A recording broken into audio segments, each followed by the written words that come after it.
Hello, and welcome to another episode of the Muddy Waters podcast, where we call out the scams and debunk misinformation. And listen, when we think about misinformation, often we think about it at a global scale, right? So we think about the media, the echo chambers in social media, PR, advertising, all those things that are designed to affect behavior. Um, but Manipulation, dark psychology tactics can be occurring at a very personal level, one to one or one to few.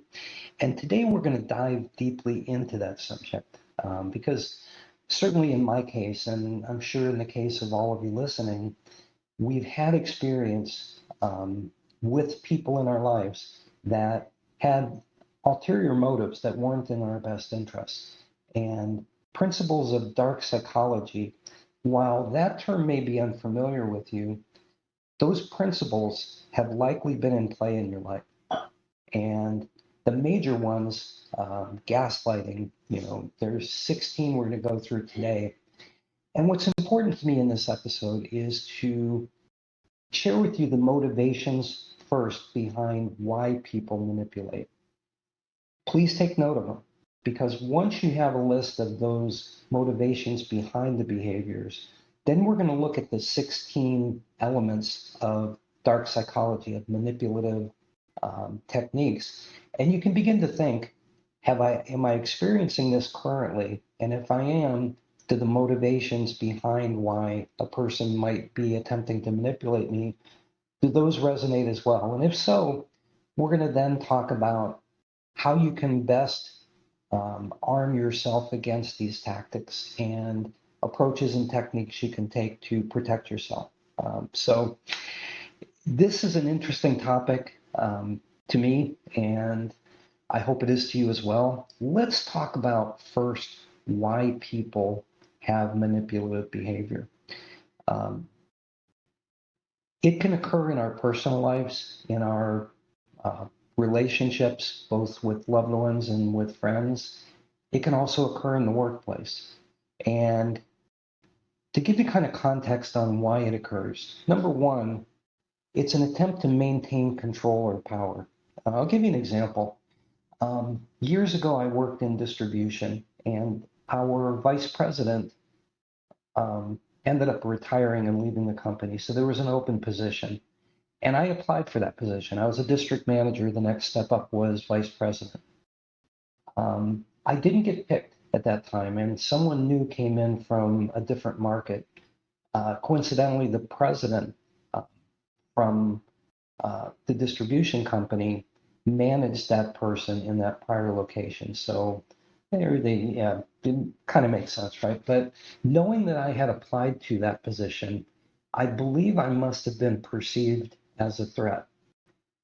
Because here's what that person did. First of all, we were all the district management team was required to do a presentation to the market president. And it was really the first opportunity for us to get in front of them on a particular topic.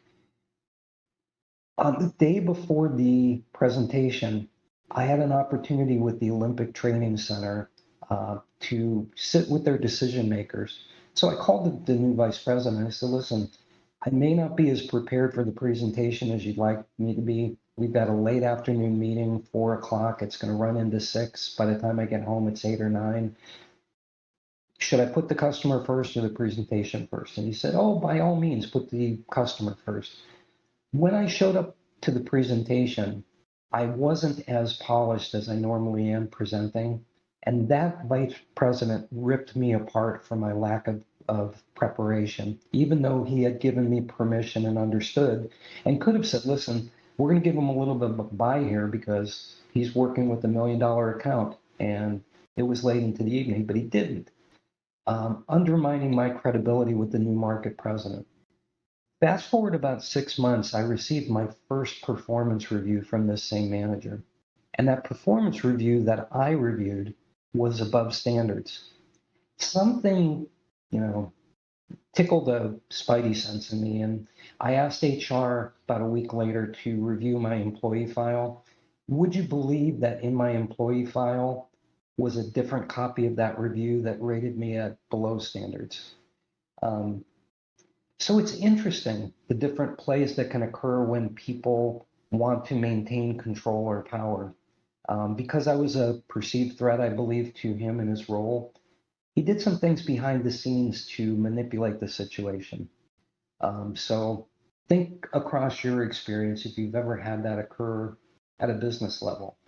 We'll talk a little bit more on a personal level how this takes shape in just a moment. Second motivator is maintaining ego and self-confidence. There is a concept called cognitive dissonance. And at its core, as we think about manipulative behavior, at its core, how the world sees us differs from how we see ourselves. And you have one of two choices. If the world views you more negatively than you feel it should, you can either accept that and work on yourself, or you can create an alternate reality that aligns with your self perception and prevents you from having that cognitive dissonance because there's a reason why people can't see me for what I am. And it's not my fault, it's their fault, and it's the world and they're against me, and blah, blah, blah, right? Some of the subsets of maintaining ego and self confidence have to do with the attention gained from this manipulation. Again, the avoidance of self, and even wearing down others to the point where it just isn't worth the battle any longer to challenge a person for their behaviors because of the twists and turns that it takes. So let's talk about those twists and turns. And there are actually 16 different dark psychology characteristics of a master manipulator. The first, which you may or may not have heard of, is called gaslighting. Now, the history of gaslighting is there was a play written many, many years ago where a husband was trying to convince his wife that she had lost her mind. And so what he would do is dim the gas lights. But when she would talk about how dark it was, he would say, "It's not dark at all. I don't know what you're saying. I have no idea what's going on with you, but that's not what's happening." Hence the term gaslighting. It's all about making you question yourself, your memory, your trust in yourself, what you're feeling, and even your own identity. Here's a classic example. In your personal relationships, you have a spouse or significant other who uncharacteristically starts coming home late, gets more private about their phone and their texts. And you see a couple of these things and you call it out and you say, "Hey, why are you coming home so late?"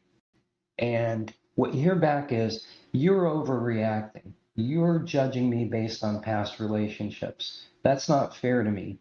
Making you question, like, do I really have a right to feel the way that I'm feeling? You're being crazy. You made me do it. If you love me, you'll let me have a little bit of freedom.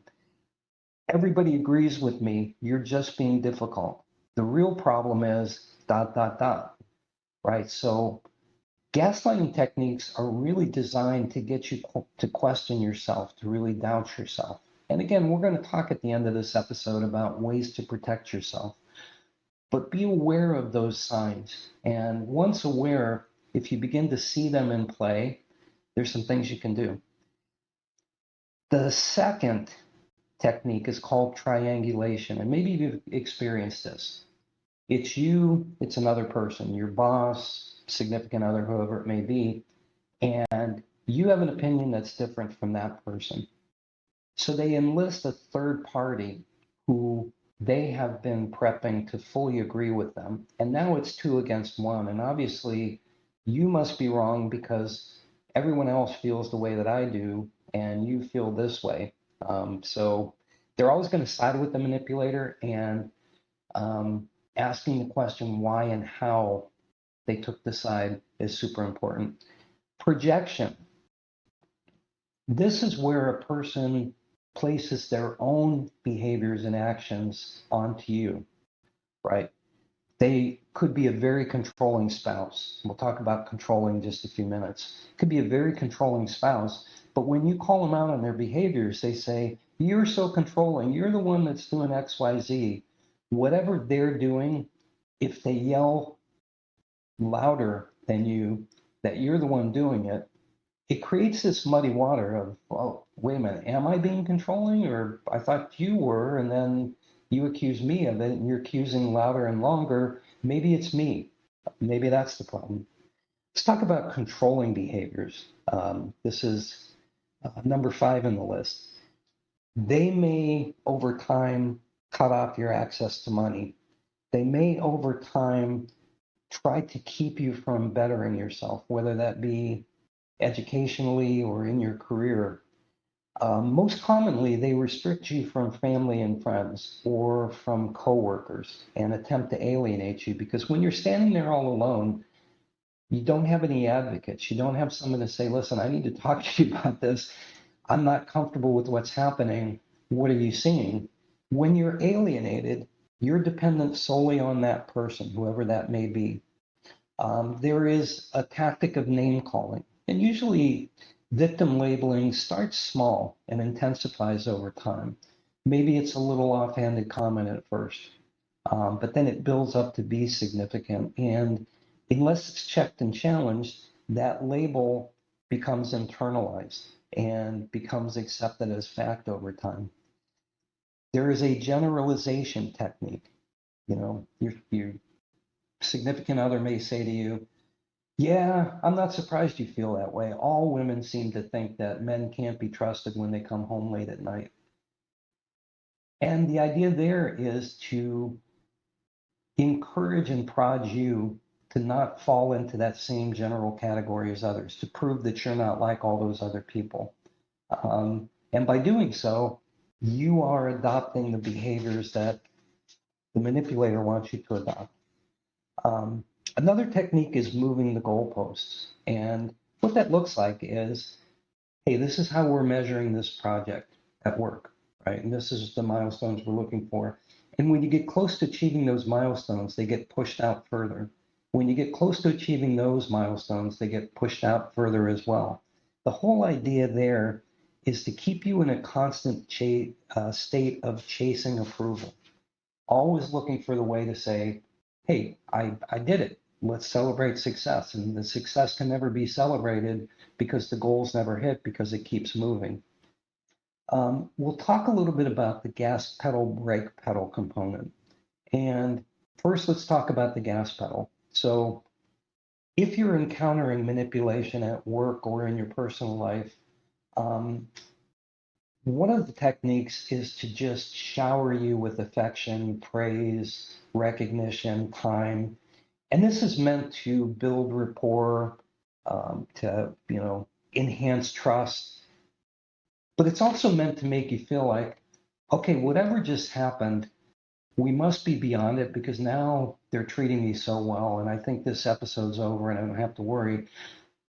But we know the statistics on people that are in abusive relationships and how they're constantly in that gas pedal, brake pedal stage. It's one or the other, right? So in the love bombing phase of that two-step tango, if you will, that's where we get all the attention praised on us and we begin to think, okay, maybe this whole situation's over. But then comes the brake pedal where they withdraw from conversations, they give you the silent treatment, they roll to the other side of the bed if you're talking about your partner, whatever that might look like. It's this back and forth gas pedal, brake pedal that keeps you off balance, that keeps you constantly trying to get back to that praise phase, that love bombing phase, and questioning, what did I do now that I'm getting the silent treatment? How can I get past that? Um, what aboutism, right? So there's a few different techniques of getting us to pivot off whatever we're addressing into something else. So you may say to, a spouse at home, like, listen, I need your help. Kids are going to school now and I'm picking them up every day and doing the homework with them and you're really not helping. What can we do about this? Well, what about that time when you did X, Y, and Z and you didn't do this and that? What about that? I didn't call you out on that. How dare you call me out, right? What aboutism takes whatever you're addressing, whatever situation you're addressing, changes the subject and turns it back to you. which if you don't check and challenge it in the moment, conversation's over, you've lost, right? It's a checkmate kind of play. Master manipulators are adept at understanding, identifying, and playing on your insecurities. You may perhaps, have had a challenged relationship with your parents, and a manipulator will get deep into that with you. And when you call them out on their own behavior, they might say, well, this isn't about me. This is about your parents. And this is you, you know, playing that victim role again, like you did when you told me about your parents. How dare you, right? And they continue to press the buttons that they know work, um, those insecurities, right? This isn't about me. This is about your last relationship, your last boss, your last project that wasn't successful. Um, Passive aggressive behavior really falls into that gas pedal, brake pedal that we talked about a little bit earlier. But it can come in the form of sarcastic comments, backhanded compliments, similar attack retreat tactics. Um, and all of this is designed to keep you off balance, constantly guessing, what's the reaction going to be if I do this? And when they're passive aggressive, it's a coin toss, right? You don't know if you say something, you don't know if they're going to give you a love bomb, they're going to shut you out, they're going to retaliate, they're going to congratulate you. Because if you react differently to the same situation, then people don't know how you're going to react to the next situation, and that's the intent. And we talked about, again, victim blaming. It's a little bit more refined from gaslighting, but it's convincing you that you've done something to deserve whatever's happening. You should have known better when you married me. I told you this, and you joined a company anyways, whatever that might look like. Guilt trips, right? And let's take this at a personal level. Let's say, you've experienced some alienation from friends or family, and then you decide, yeah, I need to get out with my friends. I haven't been able to see them.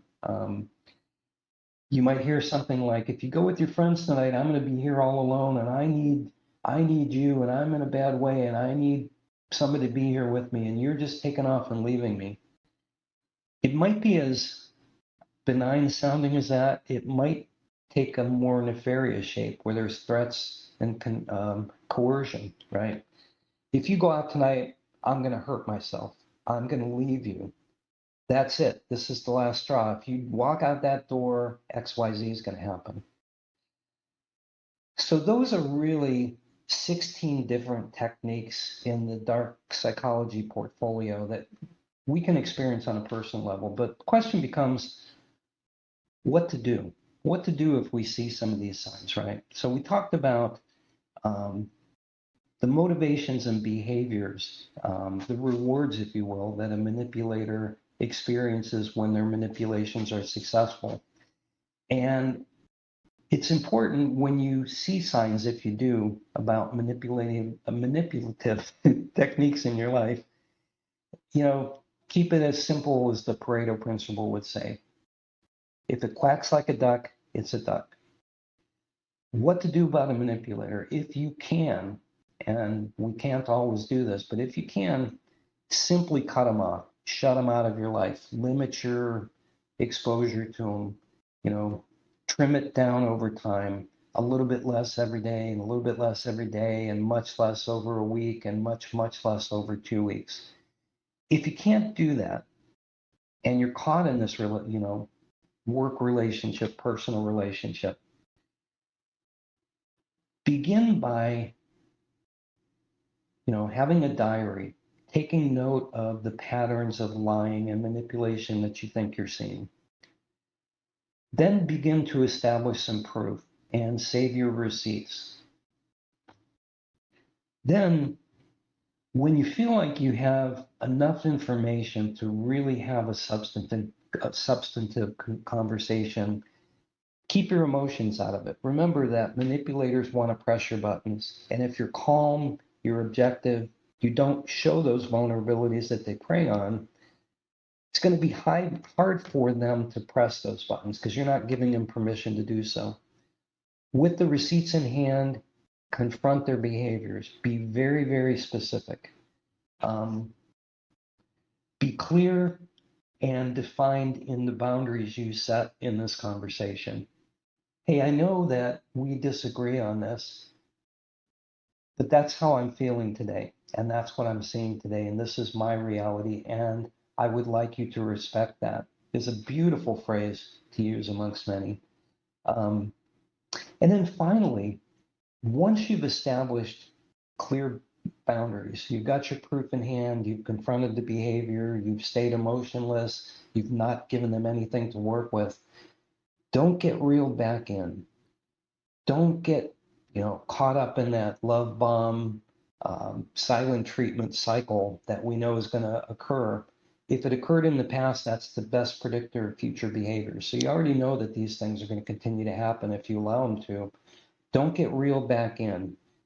Don't fall for the guilt trips that will be laid on you and played on you. You've identified the manipulative behavior, you've taken steps to negate it. Don't fall back into those old traps. And then finally, and this, might sound like simple advice, it's actually not. Know yourself. Because when you really know what your core values, goals are, when you really understand your key behaviors, your thought processes, then it's very hard for a person to trick you away from what you know to be true about yourself. And again, keeping diaries, having friends that can validate, check and challenge you on behaviors, keep you clear on who you are and what value you bring to the world. And once you're fully aware of that, it's really hard for someone to take that away from you. So listen, I hope you got something from this episode. I hope it helps you reflect on relationships you have that may feel unhealthy.